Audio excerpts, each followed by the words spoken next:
Berarti ini Gitu. boleh dibilang kecelakaan medis waktu itu? Ya, Bisa. sehingga suatu saat orang kan omong tentang disabilitas, orang datang di Belu. Tidak gampang seorang harus hidup dengan disabilitas. Iya.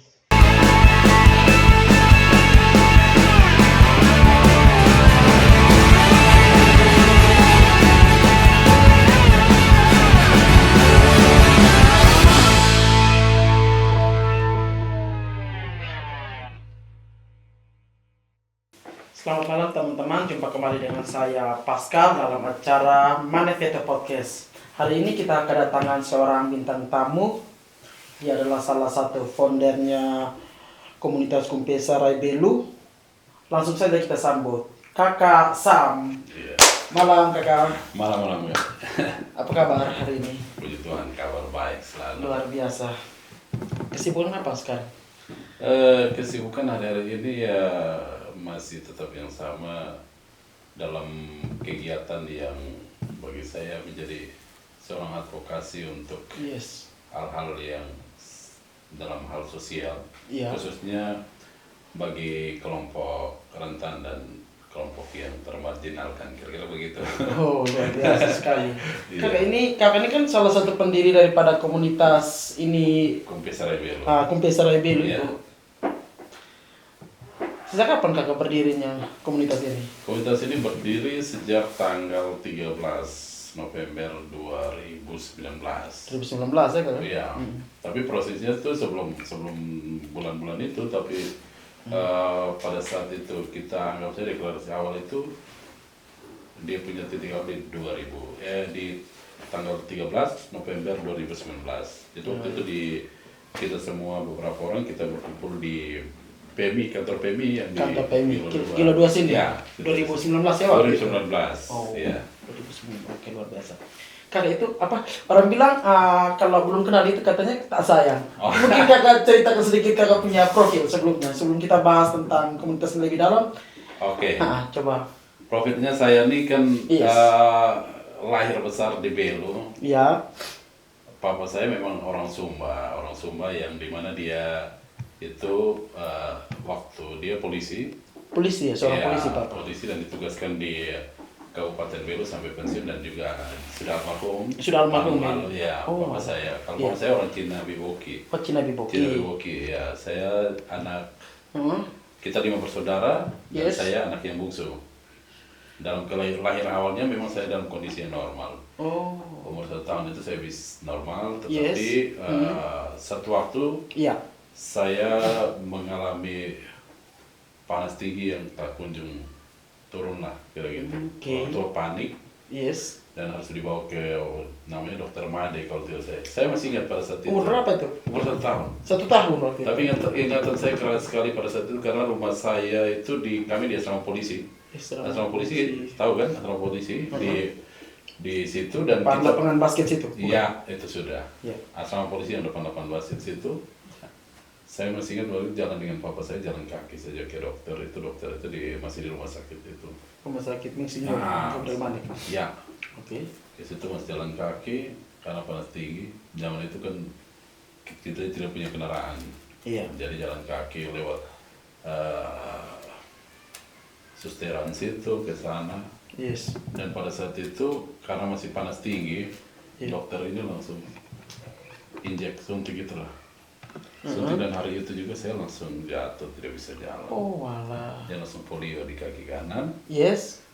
dan orang tua saya, bapak saya marah sekali sama Iya. dokter itu. Berarti ini boleh dibilang kecelakaan medis waktu itu. Ya, Kecelakaan medis. kecelakaan medis. Memang banyak, Iya. zaman-zaman itu banyak sekali, banyak yang kecelakaan medis. Makanya anggota-anggota saya juga banyak yang kecelakaan medis karena itu, karena hal itu.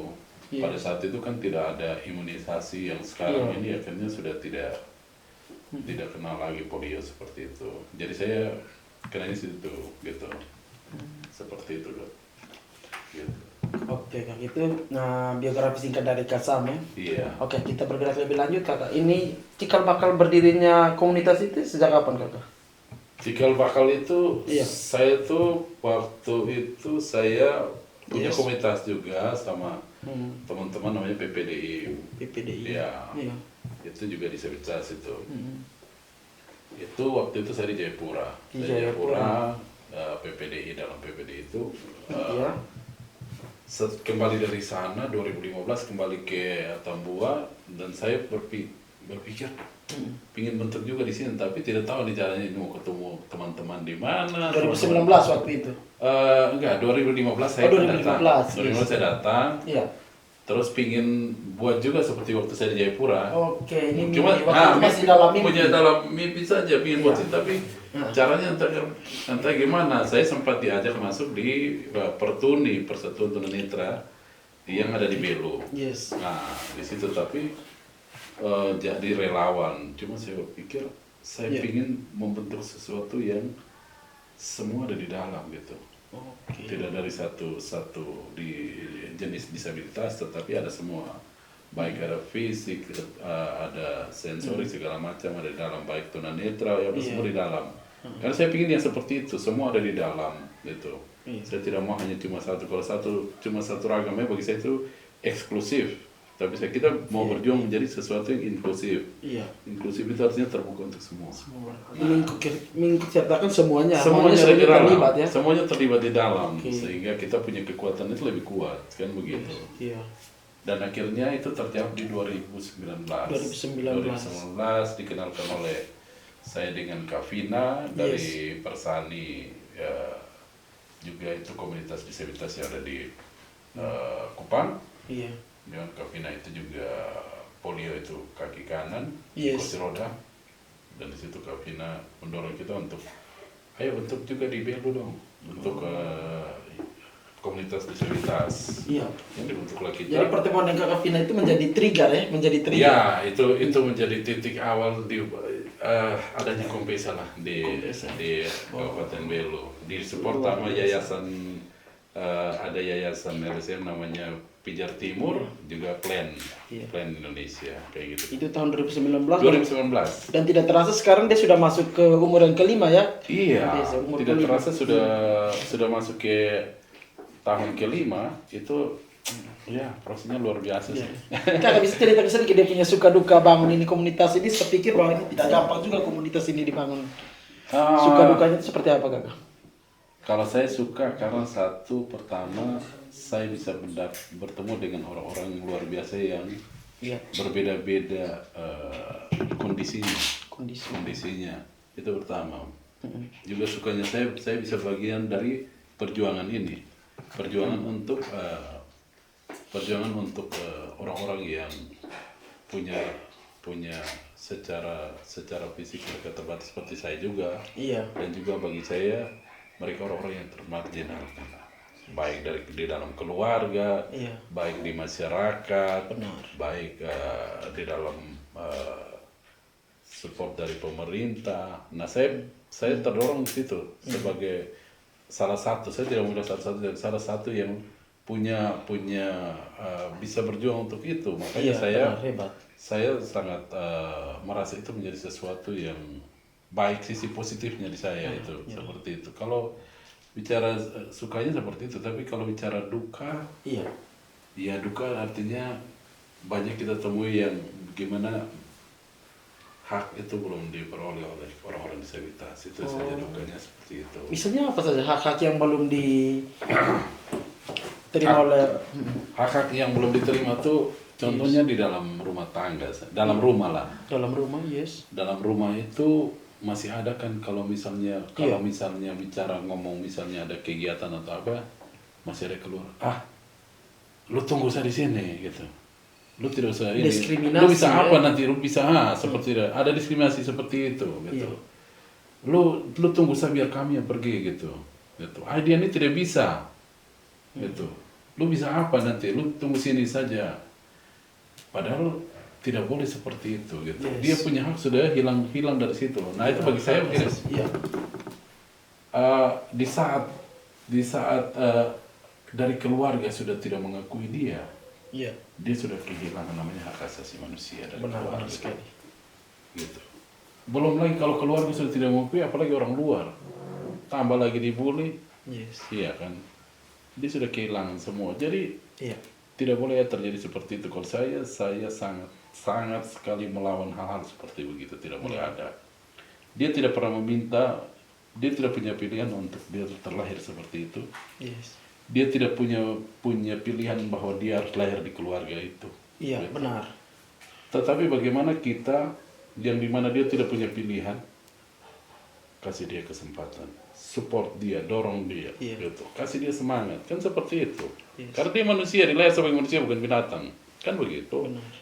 Makanya saya senang sekali ada di bagian seperti ini. Yes. Bagian perjuangan ya. Bagian perjuangan. Karena seperti memang ini. banyak-banyak yang dari versi ceritanya Kak Sam ini kan bisa kita lihat bahwa banyak sekali hal yang akhirnya hak asasi manusia itu mereka sendiri dalam tanda kutip bahwa mereka tidak dapatkan itu. Iya. Karena diskriminasi yang maksudnya tanda kutip mungkin juga secara tidak disengaja ya, tapi mereka alami itu dan jujur itu tidak enak sekali. Sangat tidak enak kan, sangat tidak enak. Kita kalau di keluarga kita dibuat seperti di kotak-kotakan bahwa misalnya kita sebagai adik, Iya. lu ini tidak sama baik seperti lu kakak tuh boleh dia begini. Yes. Lu ini hanya jadi istilahnya hanya jadi masalah saya keluarga, itu kan tidak nyaman Itu dibilang. tidak enak. Benar Pak. kan? Ya namanya Gitu. manusia kan itu menjadi Nah. kebutuhan dasar ya. Hal itu jadi tidak nyaman bagi saya gitu. Tetapi kalau bagaimana semua disamaratakan, semua dibuat mendapat bagian yang sama. Itulah bagi saya di situ bagaimana memanusiakan manusia. Iya, dan itu mulia sekali Kak, luar biasa. Terus Kak, yang saya mau tahu tuh ini kan sudah tahun kelima. Suka duka juga tadi Kakak sudah ceritakan. Terus yang jadi penasaran itu bagaimana respon masyarakat terhadap komunitas yang Kakak bangun ini? Masyarakat dan pemerintah lah dalam arti. Yang Kakak lihat yang real, yang Kakak lihat dan real. Sejauh ini Yes. respon masyarakat Ya. yang awalnya mungkin mereka pesimis, mereka bisa apa sih?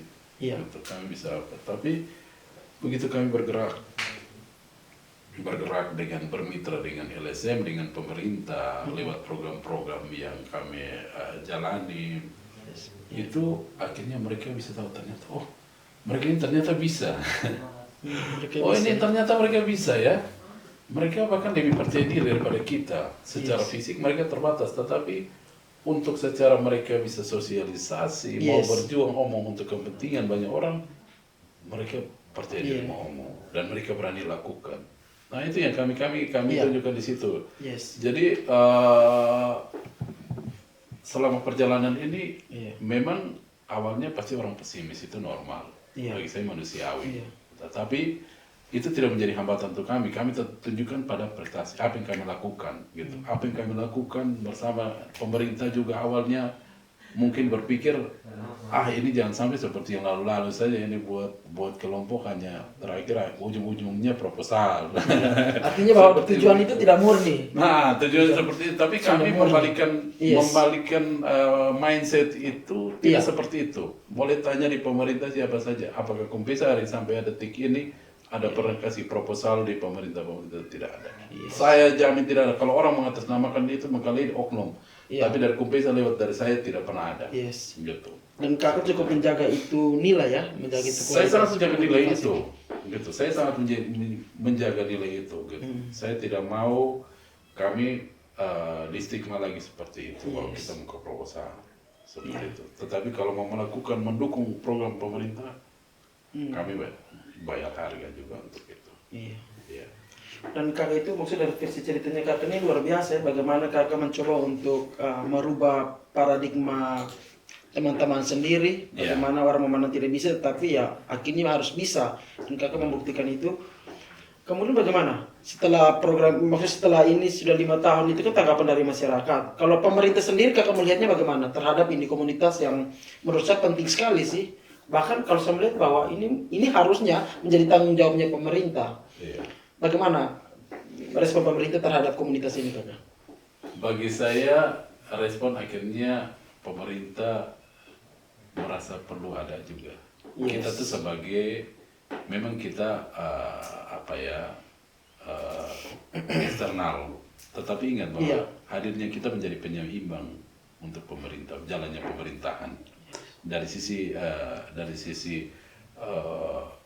inklusinya kita, dari sisi disabilitas gitu. Karena kami bagian dari ini, ingat, kami bagian dari Kabupaten Belu yang tidak bisa dipinggirkan gitu. Kami bagian dari sini, kami hidup dan akan mati di sini, dan kami Kumpesa Raya Belu akan ada dan mendukung bagaimana Belu ini menjadi Kabupaten Belu yang ramah disabilitas, juga kabupaten yang bagaimana kabupaten yang inklusif. Sehingga suatu saat orang akan ngomong tentang disabilitas, orang datang di Belu. Yes. Orang akan datang di Belu. Oh ternyata Belu ini ramah disabilitas. Oh Belu ini menjadi kabupaten yang orang mungkin anggap terpinggirkan, tapi hari ini orang datang belajar tentang bagaimana toleransi, Yes. bagaimana ngomong tentang parlemen di Belu, bagaimana bicara tentang daerah yang inklusif, Yes. terbuka untuk semua. Yes. Itulah belajar di Belu. Iya. Itu kayak mimpi itu saja. Yes. Dan kakak punya mimpi ini adalah konsep yang bagi saya itu adalah sebuah konsep dan mimpi yang sangat luar biasa. Iya. Tapi sebelum kita berangkat sampai sejauh ini, kira-kira maksud dari pemikiran yang luar biasa ini, apa yang kakak dong sudah kira-kira dari Kumpesa sudah bikin? Kami dari pemikiran yang ini yang kami sudah bikin adalah kami advokasi bersama pemerintah. Pemerintah, yes. Bekerja sama dan kolaboratif itu. Ya. Dan pada tahun ini, awal tahun ini kami mempersembahkan dari hasil kami mensupport, bukan kami saja tapi kerja Yes. kolaboratif, yang Yes. dimana kami pun ada andil di situ. Iya. Kabupaten Belu menerima sertifikat deklarasi menjadi Kabupaten STBM 5 pilar. 5 pilar itu. 5 pilar yang dimana dari 22 kabupaten dan kota yang ada di NTT, baru Kabupaten Belu. Kabupaten Belu ya, baru jadi nomor Kabupaten 1. Belu yang dapat itu. Dapat STBM 5 pilar Yes, itu. dapat deklarasi 5 pilar. Itu ini 5 pilar itu apa saja Kasam? 5 pilar STBM sanitasi total berbasis masyarakat itu pertama stop buang air besar sembarangan. Keduanya CTPS cuci tangan pakai sabun. Yang ketiga adalah pengolahan makanan dan minum yang sehat. Yes. Yang keempat itu pengolahan sampah. Iya. Yang kelima adalah pengolahan limbah cair rumah tangga. 5 hal itu penting sekali. Dan di Belu menjadi deklarasinya pertama. Deklarasi 5 pilar itu baru ada di Belu. Baru ada di Belu. Benar. Artinya bahwa maksud kalau memang dia deklarasi di Belu, artinya bahwa di Belu ini yang paling memberikan dampaknya luar biasa. Oh iya, otomatis. Ingat bahwa 22 Yes. kabupaten dan kota yang ada di NTT, Iya. bahkan di seluruh Indonesia ini, Iya. yang belum deklarasi begini, belum melakukan seperti ini, mereka wajib datang belajar di Belu. Oh begitu. Oh iya dong. Berarti Belu jadi percontohan. Iya dong. Kalau Luar kita biasa sudah sekali. deklarasi, orang mau belajar di mana? Yes. Belajar yang sudah tembus dong. Iya kan? Wow. Kan begitu. Luar biasa. Gitu. Dan kita Belu ingat, Yes. kita Belu Jadi yang panutan, sudah ya? jadi panutan dong. Oh, luar biasa. Sangat itu senang sekali. Kakak, kemudian ini kalau Belu sudah jadi percontohan, kalau gitu sejauh ini kolaborasi dengan pemerintahan itu apa saja kakak? Yang dari pemerintah daerah ya, bukan Ya, dari dengan daerah. kolaborasi kita dengan pemerintah adalah kita dari Kumpesa Raya Belu Yes. pergi melakukan pemicuan, melakukan promosi, melakukan sosialisasi di masyarakat. Dan pemerintah daerah support itu. Pemerintah support Yes. sangat support dengan kita Yeah. untuk membuka akses ruang untuk bagaimana kita bisa masuk di desa-desa Iya. seperti itu. Karena hal ini bukan untuk kepentingan Kumpesa Raya Belu, tidak sama sekali. Yes. Kalau kepentingan untuk Kumpesa Raya Belu, saya satu orang yang mundur duluan, tidak penting bagi saya. Iya. Tapi ini bicara tentang bagaimana jati diri, harga diri orang Belu. Yes. Gitu. Luar Makanya biasa. kami mau ada di dalam. Iya. Tapi kalau untuk pribadi saya dengan saya punya perkumpulan komunitas yang mungkin hanya seujung kuku, Iya. saya tidak mau. Tapi kalau omong untuk harga diri orang Belu, bagi saya pribadi itu bukan cuma apa, nyawa pun saya taruh gitu. Yes. Karena saya sangat cinta Kabupaten Belu, sehingga saya berjuang. Dan Iya. berjuang sampai kita deklarasi pun saya juga hampir bagi saya berjuang karena saya harus kecelakaan, teman-teman saya harus kecelakaan ini sampai jahit 8 kali di wajah ini. Iya. Untuk pergi ngomong ke masyarakat, ayo hidup bersih dan sehat. Yes. Hidup bersih dan sehat, Iya. seperti itu. Ngomong tentang mereka harus hidup seperti itu. Iya. Ngomong untuk itu saja, tidak Iya. untuk bukan bicara apa, seperti itu. Yes. Kakak, dan maksud dari kita punya cerita-cerita ini kan, kalau kita berbicara tentang komunitas ini kan artinya satu hal bahwa bangun komunitas ini kan tidak gampang. Yes. Tentu di situ butuh banyak pengorbanan. Iya. Kakak dengan kakak punya kondisi yang seperti ini, kemudian bahwa bagaimana kakak itu memberi diri, Iya. keterampilan kakak, saya lihat bahwa kakak punya itu keterampilan. Harusnya kakak bisa bikin lain hal yang bisa dong. Tapi kan kemudian kakak ambil kakak punya ini untuk kakak beri kakak pun diri membangun ini komunitas yang sekarang sudah 5 tahun. Iya, Itu iya. tidak gampang sekali. Iya, benar. Ya saya Yes. selain untuk belo, tetapi saya punya beban untuk saya punya saudara-saudara. Iya. Di mana memang mereka juga harus diperjuangkan. Yes. Mereka harus diperjuangkan karena tidak gampang seorang harus hidup dengan disabilitas. Iya. Gitu. Karena Iya. bagi saya memang Yes. perjuangan ini perlu Iya. bayar harga sih, gitu. Iya. Saya minum ya. Silakan. Agak terbawa emosi karena memang bicara tentang ini tuh, aduh, kadang asik lah, bagi saya asik. Iya, luar biasa. Asik itu menjadi sesuatu yang Iya. tidak bisa dinilai dengan uang, Tidak. gitu. Karena kalau bicara tentang perjuangan yang sejati, Iya, Kak. itu tidak bisa dinilai dengan uang. Yes. Apalagi kita punya motivasi adalah saya tidak menganggap mereka sebagai teman, saya bersaudara. Anggap sebagai saudara sehingga Yes. saya bisa duduk dengan mereka di tanah juga, saya duduk berdiri sama rata, duduk sama seperti saya duduk sama rata, berdiri sama tinggi dengan mereka gitu. Yes. Dengan siapa saja saya akan perlu, saya tidak pernah menganggap itu. Karena saya bilang kita adalah saudara. Iya. Mari kita berjuang sama-sama gitu. Mungkin kita dalam kondisi yang bagi kita tidak menguntungkan dengan kondisi seperti begini, tetapi jangan membuat kita mundur. Yes. Kita tunjukkan bahwa kita juga bisa gitu. Kita juga harus punya andil untuk belo ini. Suatu saat kita tidak ada pun, Yes. setidaknya kita tidak pernah menoreh sedikit sejarah bahwa Yes. kita punya perjuangan juga untuk Benar, belo. luar Itu biasa. saja. Itu juga mulia. Seperti itu. Luar biasa sekali. Kak. Kemudian maksudnya adakah kesaksian cerita-cerita atau dari teman-teman yang disabilitas ini, adakah mereka punya kesaksian atau cerita apa begitu dengan hadirnya ini komunitas, Kak? Banyak sekali yang dulunya mereka itu malu, Iya. tidak mendapat ruang, tapi dengan Yes. pada saat kita bisa sosialisasi di desa-desa, di kelurahan, Iya.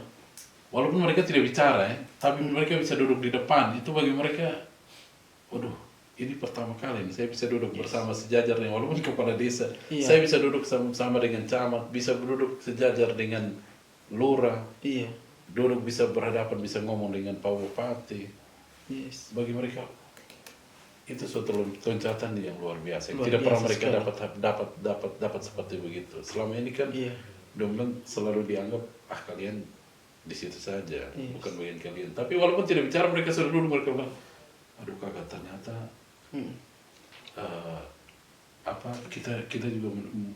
kita juga bisa ternyata bisa duduk di Endora. Yang pertama bagi mereka mungkin ini sesuatu yang hanya mimpi seorang cewek meraih bulan, tapi hari ini mereka bisa Mereka ada yang punya kesempatan duduk dengan orang-orang besar seperti itu ya. duduk dengan orang yang Luar biasa. seperti itu. Itu yang bagi saya, Yes. saya juga bangga di saat mereka bisa tersenyum dan bisa duduk bersama-sama dengan pejabat, dan mereka tidak membutuhkan untuk datang ke pejabat untuk minta uang, tidak. Iya. Tapi hari ini mereka bisa di ruang, bisa duduk situ, mereka bilang, wah ternyata selama ini kami juga bisa punya ruang seperti Punya itu. ruang. Iya. Itu kegiatan apa kan waktu itu? Banyak kegiatan di pemerintah, banyak kegiatan sosialisasi. Itu saya bilang STBM ini. Yes. Salah satu STBM ini, dan juga kita pergi ke sekolah-sekolah itu, masuk ke sekolah-sekolah itu, kepala sekolah membuka ruang, kita ngomong sosialisasi tentang MKM, manajemen kebersihan menstruasi di anak sekolah, dan kami masuk itu dibuka akses ruang, begitu datang mereka memperkenalkan dan senang teman-teman ini mereka bisa datang ke sekolah-sekolah yang untuk sosialisasi hal tersebut tentang STBM juga, Iya. bicara tentang MKM, manajemen kebersihan menstruasi, Yes. bicara tentang akses itu bicara tentang aksesibilitas, tentang bagaimana apabila ada penyandang disabilitas itu Iya. akses tidak dipunya bangunan. Edukasinya. Edukasi kepada anak-anak sekolah, edukasi kepada guru-guru, edukasi kepada pemerintah, edukasi kepada masyarakat. Yes. Itu. Karena suatu saat kan kita semua berpotensi di situ. Kayak gitu. Di komunitas itu sekarang ada berapa sih pengurus yang aktif sih itu kan? Kami kalau pengurus yang aktif itu, Iya. saya selaku ketua, ada wakil ketua, bendahara, sekretaris, Iya. ditambah bantu dengan koordinator-koordinator. Itu kita ada sekitar 12. Ada 12 orang. Tetapi Posisi itu. dengan anggota yang dan juga ini ya seratusan gitu. Ada ratusan. Ada seratusan. Tetapi Yes. patut ini bahwa perjuangan kami bukan kami untuk seratusan ini. Iya. Gitu. Kami yang ada sekarang ini berjuang untuk semua penyandang disabilitas yang ada. Walaupun mereka tidak terdaftar, itu bukan menjadi soal. Iya. Tapi apa yang kami bicara adalah bicara untuk kelompok rentan, Iya. bicara untuk kelompok yang termarginalkan, terus untuk penyandang disabilitas yang ada di Belu. Iya. Tujuan utamanya apa itu sebetulnya kayaknya? Tujuan utama seperti tadi saya bilang, Komisaris Belu ini kan artinya bicara tentang pengakuan. Pengakuan, yes. Bicara pengakuan. Pengakuan bagaimana dia diakui. Itu. Dari tahap mendapat pengakuan awal, otomatis dia akan mendapat ruang. Benar. Iya kan? Yes. Di saat dia mendapat ruang, dia akan dikasih kesempatan untuk bisa bagaimana berbicara. Ya. Berbicara, sehingga dia pada saat dia mulai dapat kesempatan berbicara, otomatis dia akan berkontribusi positif Ya. bagi pembangunan negara dan juga khususnya Kabupaten Belu. Kan Yes. begitu. Dari sisi dia kan ngomong dari sisinya dia. Iya. Gitu. Dari ngomong dari sisinya dia, apa yang bisa dia buat, apa yang dia butuhkan, Yes. mari kita bicara bersama-sama. Kan begitu. Kan yang tahu kebutuhan kami kan kami. Benar sekali. Kan seperti begitu. Yes. Kita tidak bisa mengatasnamakan, tapi kami yang membutuhkan gitu. Yes. Dan sekali lagi, kami bukan bicara butuh dengan selalu dengan bantuan yang orang selalu bilang dapat kayak beras apa bukan. Tidak. Bukan seperti itu. Tapi kami mau di posisi yang kami diberdayakan. Diberdaya. Diberdayakan itu poinnya di situ. Poinnya. Oke. Luar biasa sekali. Kakak ini kan maksudnya ini bagaimana kakak itu memperjuang kesetaraan para kaum disabilitas ya. Ya. Tapi kan begini, paradigmanya masyarakat ini kan kadang-kadang agak sedikit negatif ya kakak. Ya. Bagaimana kakak orang itu membuktikan bahwa kayak misalnya di dalam kakak mau supaya orang-orang disabilitas itu diakui. Ya. Tetapi kan misalnya oke lah dalam contoh katakan dalam penyetaraan pekerjaan. Hmm. Apakah mereka bisa membuktikan? Karena kayak di paradigma contoh misalnya ini kan, oh kayaknya dia sabar dulu deh, kayaknya dia tidak bisa. Bagaimana cara kakak orang itu membuktikan kepada orang-orang bahwa, oh kami bisa? Ya itu menjadi sebuah perjuangan yang bagi kami memang Iya. untuk meyakinkan ke situ tuh Yes. menjadi sesuatu yang diperjuangkan. Ya. Tapi ingat bahwa Ya. kalau hari-hari ini kita lihat di sepanjang Pasar Baru yang soal-soal sepatu itu kan saya anggota. Oh. Ya, Yes. mereka kerja sangat rapi. Iya. Mereka kerja sangat rapi dan ingat satu hal yang mereka kerjakan itu kasih makan keluarga. Iya. Tidak meminta-minta, Yes. tidak meminta-minta dan tidak mengemis, tapi Iya. kasih kerja. Bahkan yang salah satu itu bukan dia belum menikah tapi dia kasih makan satu keluar, dia orang tua, dia punya mama, dia punya saudara-saudara dong. Yang di depan berdaulat, Thomas. Berdabar seperti itu. Iya, Saya sering seperti itu. kesana. Artinya Rapi. kalau dikasih kesempatan pasti kami akan melakukan yang terbaik. Sudah pasti kami melakukan. Salah satu anggota saya juga ada kerja di salah satu hotel yang ada di sini di Kabupaten Belu sini. Siapa namanya? Namanya Stephen. Stephen. Ya, Oh. dia kerja Di hotel mana? Di Hotel Nusantara. Nusantara 2. Iya, di Hotel Nusantara 2. Jadi kasih kesempatan situ. Dia low vision itu tidak bisa lihat jarak jauh. Oh. Itu low vision. Ya, pekerjaannya apa berarti di hotel? Mungkin kayak housekeeping ya. Housekeeping. Kasih bersih kamar segala macam gitu begitu lah. Merapikan itu ya, ruangan-ruangan setelah dipakai oleh konsumennya. Ya, sampai hotel dia bisa Nusantara. kerja di situ. Masih di situ. Masih kerja di situ. Cuma memang Iya. kita pernah bicara tentang ini dengan beberapa pengusaha-pengusaha untuk menerima ini, tetapi Yes. tindak lanjutnya mungkin kriteria yang disampaikan mungkin belum sesuai, mungkin ya. Yes. Mungkin seperti itu. Nah ini kita berharap ke depan itu Iya. kita punya perusahaan-perusahaan yang ada ini bisa membuka ruang seperti itu, membuka ruang untuk supaya ini juga bagi saya berhubungan dengan bagaimana pemerintah harus membuka ruang untuk apabila di pemerintahan yang baru ini mungkin kita punya semacam namanya Iya. Komisi Disabilitas Kabupaten yang independen. Independen. Itu harapan nih, harapan. Harapan saya seperti itu. Yes. yang dimana akhirnya bicara tentang segala sesuatu tentang disabilitas Yes. kita.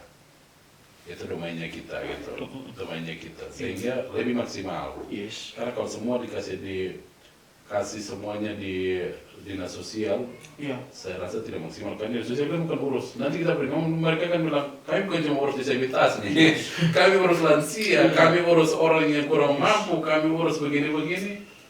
Nah, seperti itu bagaimana bisa maksimal? Kan begitu kan? Gitu. Ya, ini menjadi juga konsen kita ke depan sih. Fokus ke depan. Fokus ke depan seperti itu.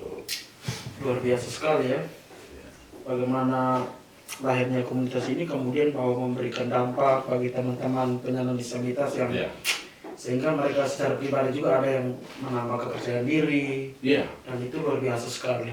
benar. Karena menjadi Yes. seorang yang disabilitas itu dia harus satu mentalnya dia harus lebih dari orang yang non disabilitas. Kenapa? Iya. Satu, dia harus mendapat percaya diri dulu untuk keluar. Mm-mm. Karena ingat, dia keluar di jalan di orang-orang yang non disabilitas, dia dianggap aneh sendiri kan.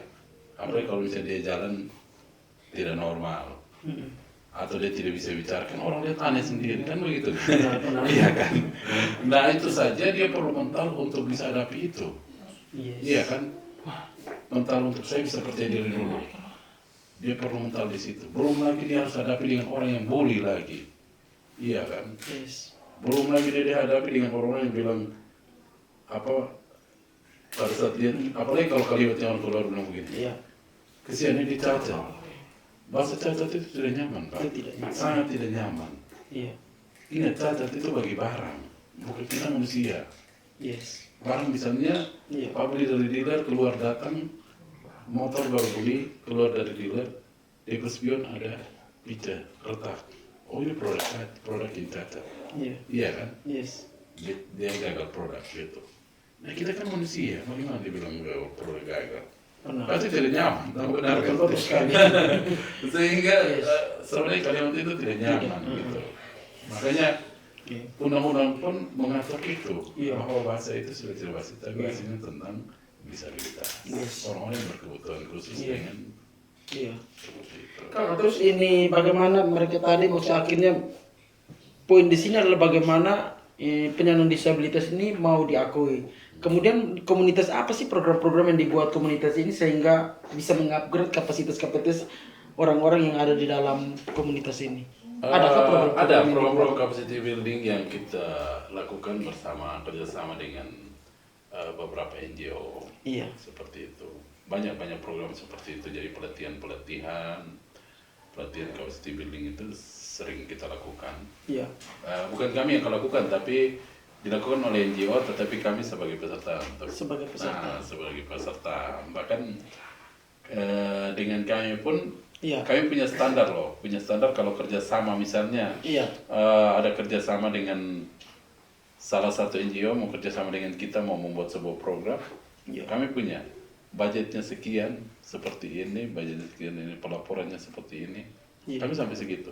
Kami dikasih pelajaran. Manajemennya itu Manajemennya sudah di sampai ini ya, seperti itu. maksudnya Ya, punya asas kebermanfaatan itu Benar. ada ilmu yang ini ada seperti dipersiapkan itu. ya, di bank. Sampai segala sesuatu untuk kami pertanggungjawaban itu sudah Sudah ada ya. seperti itu. Artinya upgrade kapasitas anggota komunitas itu Iya. itu dibuat. Pembagian kerja tupoksi masing-masing sudah. Yes. Kami sudah pembagian seperti itu. Oke. Luar biasa sekali ya kada cerita kita malam hari ini. Iya. Ini sebentar lagi kita mau tutup. Oke. Kira-kira pesan apa sih? Atau ada sesuatu? Pesan apa yang kakak mau sampaikan ke para pendengar kita ini, kepada pemerintah dan kepada masyarakat, apa sih pesannya? Ya, pesan saya bahwa yang pertama sederhananya bahwa ingat kita semua ini sama gitu. Yes. Hanya berbeda, kita tuh berbeda kebutuhan gitu. Iya. Kita semua sama, hanya berbeda kebutuhan. Itu yang pertama. Yang kedua bahwa pesan, bukan pesan juga, tapi saya pikir pemerintah itu memang hadir untuk menjawab permasalahan yang ada di masyarakat. Iya. Iya kan?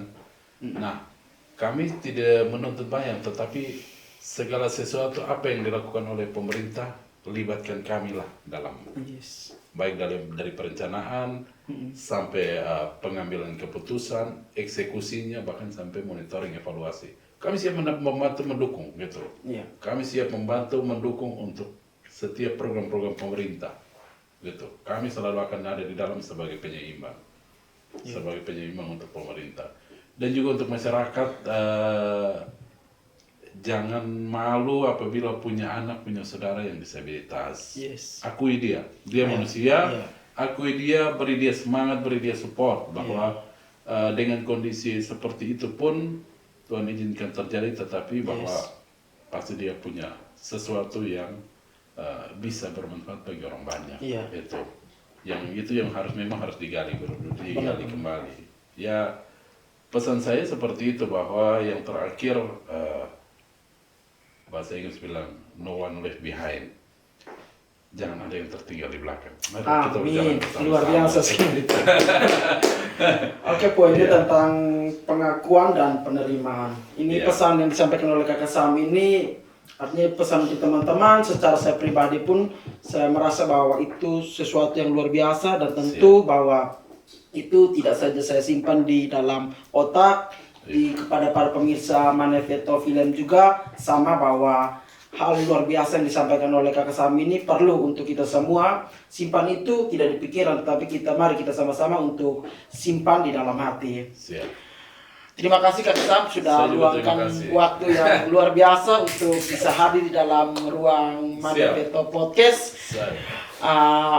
Tentu bahwa di dalam Manifesto Podcast, doa kami selalu menyertai Kakak Sam yang secara luar biasa, mau memberi dampak bagi teman-teman dengan keterampilan yang luar biasa. Pokoknya terbaik selalu lah untuk komunitas yang sekarang dibangun. Terima kasih Kakak. Terima kasih juga saya kepada Manifesto Podcast yang luar biasa, yang mau mengundang saya untuk berbicara banyak hal yang mungkin saya berbicaranya belum teratur, tetapi kami doakan bahwa Manifesto Podcast ini ke depan akan diberkati, akan menjadi berkembang. Amin. Karena Manifesto Podcast ini bagi saya dimulai dengan bagaimana mengambil orang-orang yang termarginalkan untuk berbicara. Terima kasih banyak. Saya percaya Tuhan akan berkati Manifesto Podcast ke depan, akan luar biasa. Orang-orang yang bekerja di dalam diberkati semua. Amin. Thank you ya Kakak Sam. Thank you ya.